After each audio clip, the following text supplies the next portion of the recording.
Bismillahirrahmanirrahim. Assalamualaikum warahmatullahi wabarakatuh. Ananda sekalian, bagaimana kabarnya hari ini di rumah? Mudah-mudahan senantiasa sehat walafiat, tetap semangat dalam mengikuti pembelajaran kita ya. Alhamdulillah Ananda sekalian, hari ini kita masuk kembali pada pembelajaran pendidikan agama Islam. Nah, sebelum belajar, mari terlebih dahulu kita berdoa. Mudah-mudahan segala aktivitas pembelajaran kita hari ini dimudahkan oleh Allah Subhanahu wa taala, baik dalam memahami maupun dalam mengaplikasikannya. Amin ya rabbal alamin.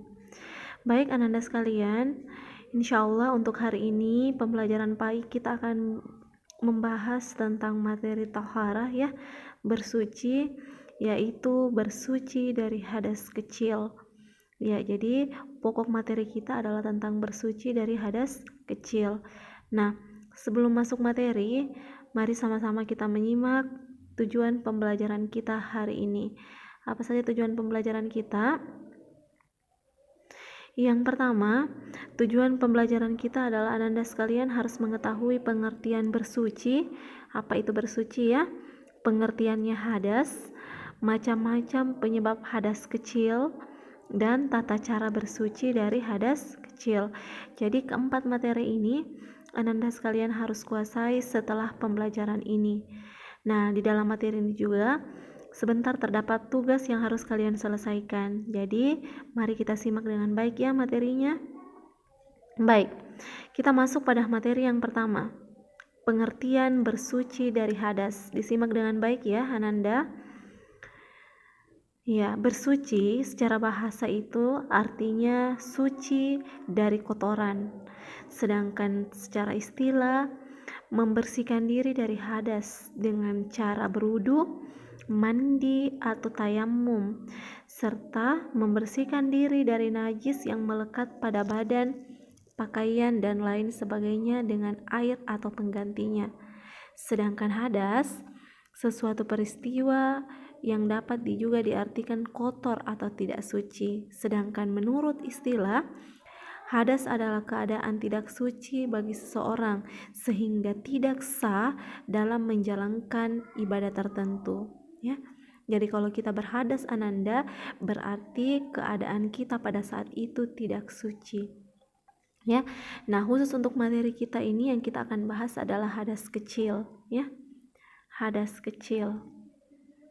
Baik, selanjutnya macam-macam penyebab hadas kecil. Jadi macam-macam hal yang menyebabkan sehingga kita tidak diperbolehkan untuk melaksanakan ibadah ya karena tidak suci. Coba diperhatikan yang pertama, Ustazah ulang, hadas kecil itu adalah keadaan seseorang tidak suci.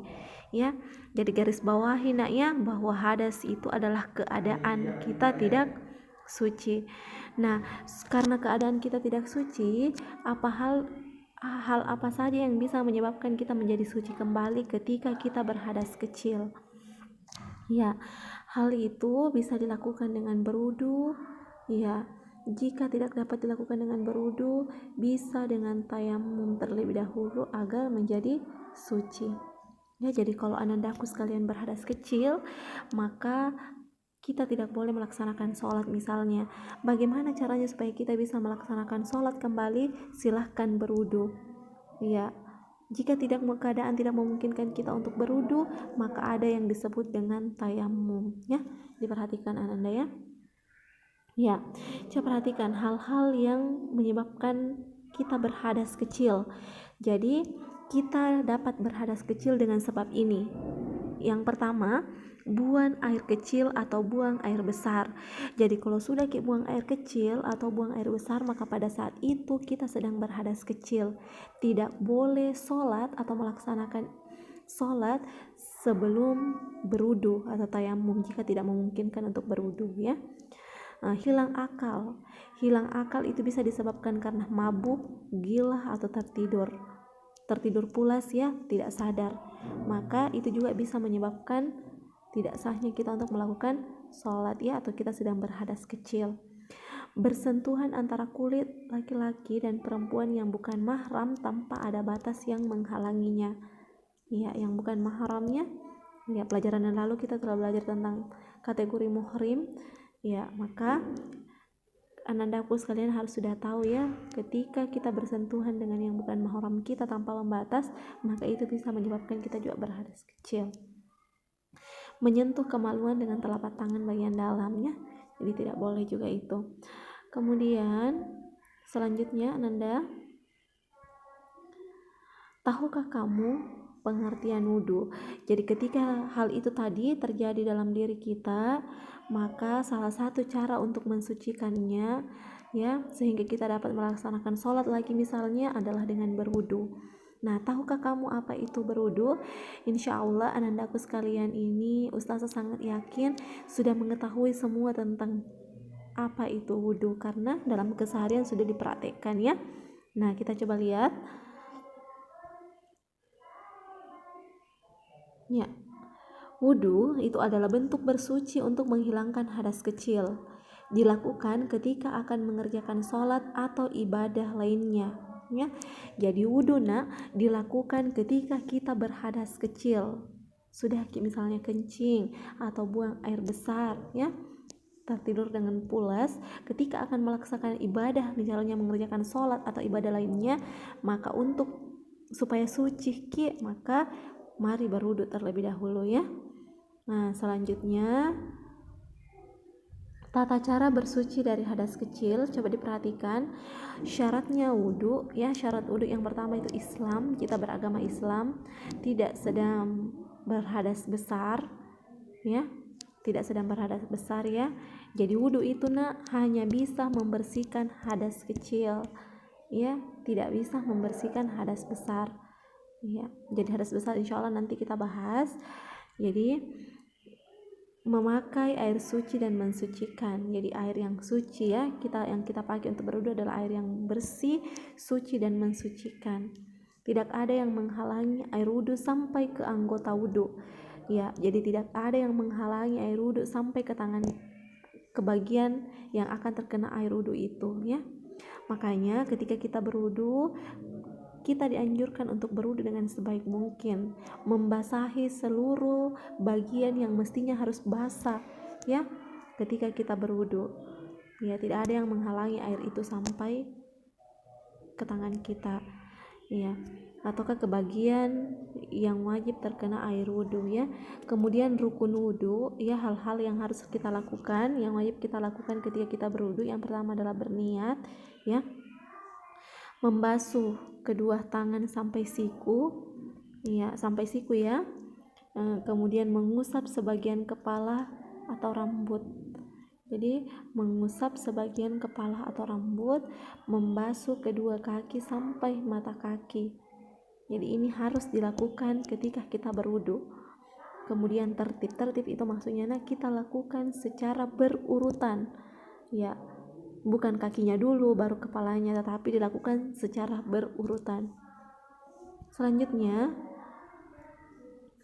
sunnah berwudhu, yang pertama membaca basmalah, kemudian membasuh kedua tangan sampai pergelangan tangan, berkumur-kumur, menghirup air ke dalam hidung dan mengeluarkannya lagi ya, menggosok gigi, mengusap seluruh bagian kepala, mengusap kedua telinga luar dan dalam, membasuh salah-salah jari tangan dan kaki, mendahulukan bagian kanan lalu kiri, mengulangi basuhan sampai 3 kali, dan membaca doa setelah berwudhu. Masya Allah, itu ya bagian-bagiannya yang harus kita lakukan ketika kita berwudhu. Selanjutnya niat wudhu. Nah, ketika kita berwudhu ya, ini salah satu niatnya ya. Anandaku sekalian, Ustazah sangat yakin kita semua sudah menghafalkannya ya. Nawaitul wudu'a li rabbil hadathi asghari fardhan lillahi ta'ala ya. Aku berniat berwudu untuk menghilangkan hadas kecil karena Allah Subhanahu wa taala. Insyaallah ya. Nah, kemudian setelah berwudu juga kita dianjurkan untuk membaca doa setelah berwudu. Ini doanya ya, insyaallah sudah dihafal semua. Asyhadu alla ilaha illallah wa asyhadu la syarikalah wa asyhadu anna Muhammadan abduhu wa rasuluh. Allahumma ja'alni minat tawabina waj'alni minal mutatahhirin waj'alni minan ibadika sholihin. Ya, aku bersaksi tiada Tuhan melainkan Allah yang tunggal dan tiada sekutu baginya, dan aku bersaksi bahwa Nabi Muhammad SAW adalah utusan Allah. Ya Allah, jadikanlah aku orang yang ahli taubat, dan jadikanlah aku orang yang suci, dan jadikanlah aku dari golongan orang-orang yang soleh. Masya Allah ya. Nanda sekalian, Ustaz saya yakin ini semua sudah kita hafalkan ya. Ya, insya Allah sudah kita praktekkan dalam keseharian kita. Selanjutnya, Ananda sekalian, pembahasan kita hari ini, sebelum kita lanjut, pertanyaan yang harus Anandaku sekalian jawab ya. Yang pertama adalah tuliskan kembali pengertian wudhu. Yang kedua, apa saja yang termasuk rukunnya wudhu ya. Jadi tulis kemudian pengertiannya kembali. Yang kedua, rukun wudhu. Tuliskan kembali apa-apa saja yang masuk dalam rukun wudhu. Baik, selanjutnya kita melangkah ke materi berikutnya. Ya, bersuci dari hadas kecil selain berwudu, Ananda sekalian, ada juga yang disebut dengan tayamum. Ya, tayamum itu adalah mengusapkan debu atau tanah yang suci pada muka dan kedua tangan sebagai pengganti wudu atau mandi dengan beberapa syarat dan rukun tertentu ya. Jadi Ananda sekalian, Allah Subhanahu wa taala begitu memudahkan kita ya. Ketika kita tidak bisa berwudu karena kondisi tertentu, maka untuk bersuci dari hadas kecil ya kita bisa melakukan tayamum. Tayamum itu maksudnya bersuci dengan menggunakan debu atau tanah yang suci. Ya, bagaimana caranya?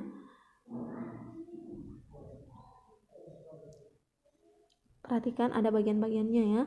Sebab-sebab kita diperbolehkan untuk bertayamum: sakit yang tidak boleh terkena air. Jadi kalau misalnya sakit dan sakit itu tidak bisa terkena air, maka kita diperbolehkan untuk bertayamum. Sedang bepergian ya, dan kita tidak menemukan air, tidak ada air ya. Jadi di sekitar kita tidak ada air, kita sudah kesana kemari mencari air dan tidak menemukan, sedangkan waktu sholat sudah masuk, maka kita diperbolehkan untuk bertayamum ya. Kemudian syarat-syarat tayamum: sudah masuk waktu sholat ya, jadi sudah masuk waktu sholat. Kemudian yang kedua, sudah berusaha mencari air tetapi tidak menemukannya, jadi berusaha dulu mencari air ya, berusaha dulu mencari air. Kalau memang kita sudah berusaha dan tidak menemukan, maka kita diperbolehkan untuk bertayamum. Sedang berhalangan menggunakan air ya, misalnya karena sakit ya, dan sakit kita itu juga dapat bertambah parah misalnya ketika kita bersentuhan dengan air, maka boleh tayamum. Kemudian menggunakan tanah atau debu yang suci ya, jadi kalau bertayamum juga menggunakan debu yang suci. Rukunnya tayamum berniat juga sama halnya dengan wudu, mengusap muka dengan debu, kemudian mengusap kedua tangan sampai siku juga dengan debu ya.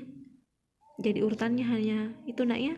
Kalau tayamum, mengusap muka dengan debu dan mengusap kedua tangan sampai siku dengan debu. Jadi itu saja langkah-langkahnya. Kalau wudu tadi banyak langkah-langkahnya ya. Kalau tayamum cukup seperti itu. Kemudian apa saja hal yang membatalkan tayamum? Segala yang membatalkan wudu itu juga membatalkan tayamum ya. Melihat air sebelum salat kecuali karena sakit ya. Jadi kalau misalnya sebelum sholat ternyata kita lihat ada air ya, maka tayamum kita tidak boleh terlaksana ya, dan murtad, keluar dari Islam ya. Kemudian selanjutnya sunnah tayamum: membaca basmalah, menghembuskan tanah dari kedua telapak tangan agar tanah yang di atas menjadi lebih tipis, dan membaca doa setelah tayamumnya. Ini sunnahnya, boleh dilakukan ya. Praktik tayamum ini ada praktiknya, caranya ya: menempelkan tanah pada debu yang terdapat pada batu atau dinding ya, debu yang suci. Kemudian mengusap muka dengan debu atau tanah. Setelah muka, mengusap kedua tangan sampai siku dengan debu atau tanah yang suci. Nah, di sini Ustazah tampilkan gambarnya, coba diperhatikan ya. Jadi pertama itu memukulkan tanah telapak tangan ke tanah, kemudian debu yang melekat pada tangan itu kita sapukan ke wajah kita ya. Setelah ke wajah, mengusap tangan kanan dan mengusap tangan kanan dengan tangan kiri. Ya, mendahulukan yang kanan juga dulu, setelah yang kanan mengusap lagi tangan kiri dengan tangan kanan ya. Tangan kanan dulu sampai siku, kemudian tangan kiri. Oke, itu nah ya. Insyaallah mudah-mudahan ini bisa kita praktekkan. Ya, ini juga niat tayamum ya. Sama dengan wudhu tadi. Nawaitu tayammuma listibahati salati fardal lillahi ta'ala. Ya, aku berniat tayamum untuk dapat mengerjakan sholat fardu karena Allah Subhanahu wa taala. Ya. Baik ananda sekalian, Masya Allah materi kita hari ini seperti itu ya, tentang hadas kecil. Jadi ya, hadas kecil kita berhadas kecil dengan berbagai sebab, dan ketika kita berhadas kecil kita bisa melaksanakan ibadah, mengerjakan sholat dan ibadah lainnya setelah kita bersuci dengan cara berwudu atau dengan tayamum ya.